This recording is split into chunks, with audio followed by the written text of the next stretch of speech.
Today we're here to talk to you about the new MyAir controller and to give you a handover of how to best use this controller in your home. To start with, we're going to look at your home page here, which is your basic functions of your air conditioning system. So very simple and straightforward, just follow the screen. We'll start with very simple on and off. Underneath that we have your timer. It's a really simple to use timer and it's a great function of this controller. By pressing it, it'll instantly stay on for 30 minutes. Press it again, 1 hour, 2 hours, or 1.5, sorry, 2, 3, 4, it'll go up in increments of an hour after that. A great function of this timer is that it's just very simple to use, and that if you get in the habit of every time you use your air conditioner, you just set it for 2 or 3 hours, you're not going to then forget to turn the system off. However, if you change your mind, there's a little rubbish bin logo, simply delete the timer. Really simple to use timer system. Next we have fan speeds, low, medium, high or automatic mode. General rule of thumb is got 1 or 2 zones on, you're going to go lower speed. You've got more zones on, you're going to go a higher speed. We've got cool here. We can move it on to heat and you'll see that the colors change on the screen. We can go to just fan mode. Great for in between seasons, gets a bit of air movement, cleans the air, doesn't cost a lot of money to run because we're not using the outdoor unit to fire up. Lastly, we have dry mode. Dry mode dehumidifies as well as does some cooling in the system. So great if it's really humid, sticky weather. We just sort of recommend maybe running it on an hour or 2 for that to take a bit of moisture out of the air, but then just put it back to your cooling mode. But great for when you get that sort of tropical type weather, that's when dry mode can come in handy. So the last thing we really need to know about the main function on this page is just the temperature. So very simple, up, down, big display there. It's going to come down to human comfort. They tell us the average human, enjoys about 23.5 degrees, but some people enjoy 22, some people enjoy 24. We also recommend from an energy efficiency point of view, you use what you can sort of bear and it's going to help on your electricity bills. So in summer, if you're happy with 25, 26, it's going to be a lot more energy efficient than running it at 20 degrees, for example. And in winter, the opposite. And they often say that for every degree you go up or down, depending on the season, could cost you an extra 10% on your electricity bill. So something to definitely keep an eye on. So that's your modes. Let's move on. Next, we're going to talk about, there is a handy button called Help. It's on every page. It'll click through to just all sorts of information that will give you advice and frequently asked sort of questions on how to use different functions on that screen. So keep that in mind if you get stuck, push the Help button. So next, we're going to talk about the zones and the zone system that you have. We've here got listed master bedroom, bed 2, 3, 4, games, living, multi. First thing we can do, we can rename these zones and we'll show you that in a minute. But what you really need to understand here is these airflow. So this is, we're set at different percentages here. We'll see that currently this is set at 100% for the multi, the living, the games, and then the bedrooms are at 50% each and masters at 65. This is going to come down to feel. So you're going to feel what feels right for your different, especially in particular the bedrooms. So, and it's very simple just to change the percentage in a room by just plus or minus, and it's going to go up in 5% or down in 5% increments. So the great thing about this is that you're controlling the volume of air into each space. And by controlling the volume of air, we're going to control the temperature. So effectively you can have different temperatures in different rooms. Fantastic when, for a family home, you've got one child that likes a different temperature than someone in the next room. So it takes away those problems we used to have with more standard systems, that if someone has a problem with comfort, you can pretty much self-regulate and go up or down to work out what is right for your home. The great thing about this is that you're not wasting air. So in past systems, if it was 100% open or 0%, you were often over-conditioning spaces. Now, what we have with this system is after you've lived with it for a month or 2, you're going to realise that in bedroom 2, we've worked out 80% is good, bedroom 3, 75%, but maybe the master, we leave it 100%. There's 2 people in that room and it's down the end of the house.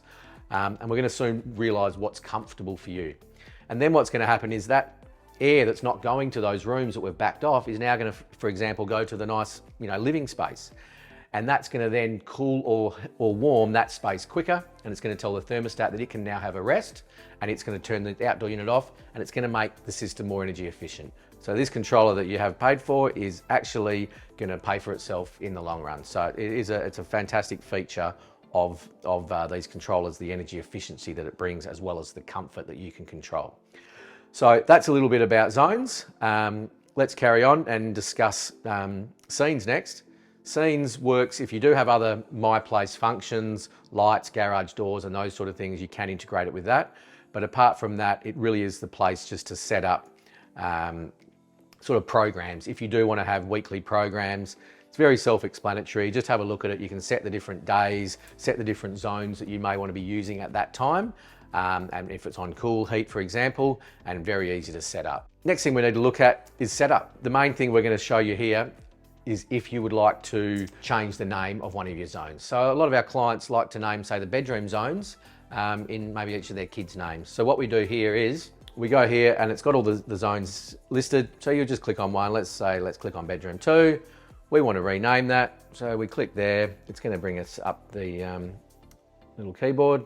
Let's just call that Jake's room and save.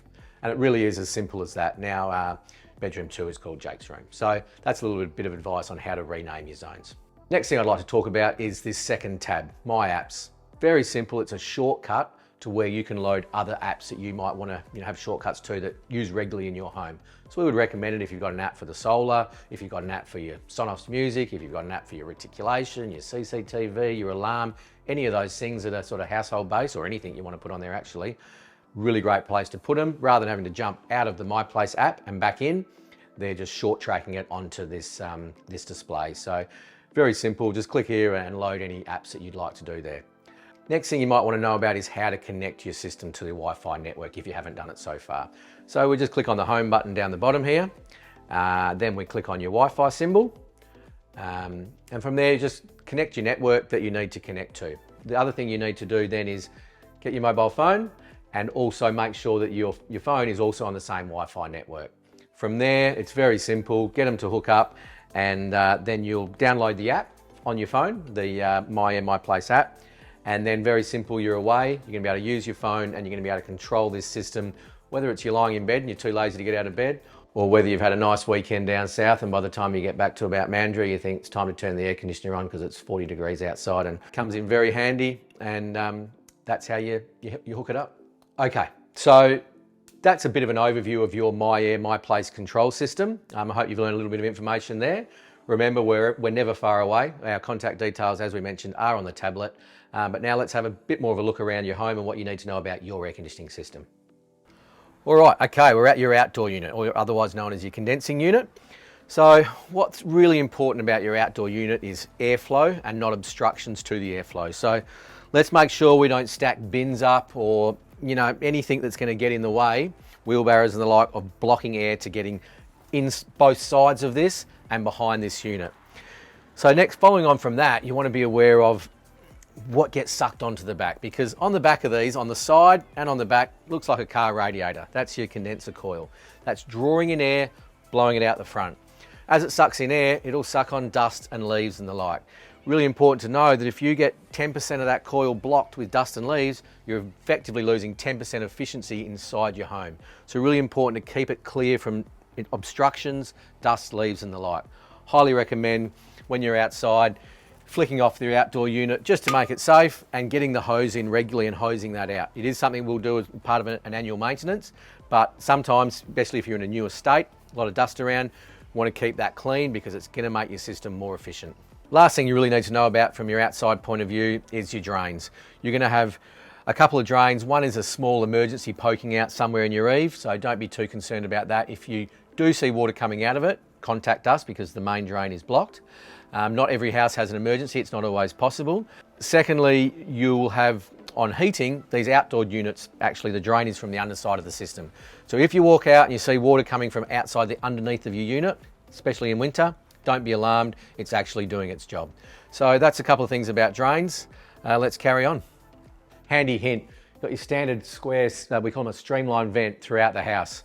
So over a couple of years, they're gonna get covered in dust. Great thing you can do, there's little biscuits, there's 4 of them we call them inside, push them up, turn them, pop them down. When they're covered in dust, throw them in the dishwasher every couple of years, get the dust off, pop them back up. Okay, so now we're going to talk about maintenance of your return air filter, where we get rid of the dust that all gets clogged up after use from your system. So what we're going to do is, if you see here, we're going to pull down these couple of white clips, clip those, hinge down the filter frame, and we're going to slide out your filter.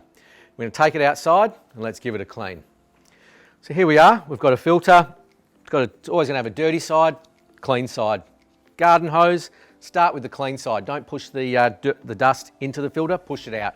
Hose that all off, give it a good spraying, and then flip it around and get anything you missed. Try and do it on the angle. Give it a good shake, little tap, and just leave it out in the sun for 10 minutes. Not too long, we don't want it to warp, and it's ready to go back in. So this is something we'd recommend trying to do every 3 months. We're more than happy to add you to our seasonal annual maintenance, where we can come out every 12 months. We're going to do this.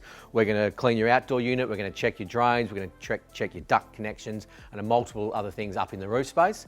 And if you are interested in that, we can add you to our database. It's no obligation, no contract. We'll just ring you every 12 months. And if you'd like us to come out, we'll book that in for you and come out and take care of that all for you. But in the meantime, make sure you keep your filter clean every 3 months. Every season's a good rule of thumb.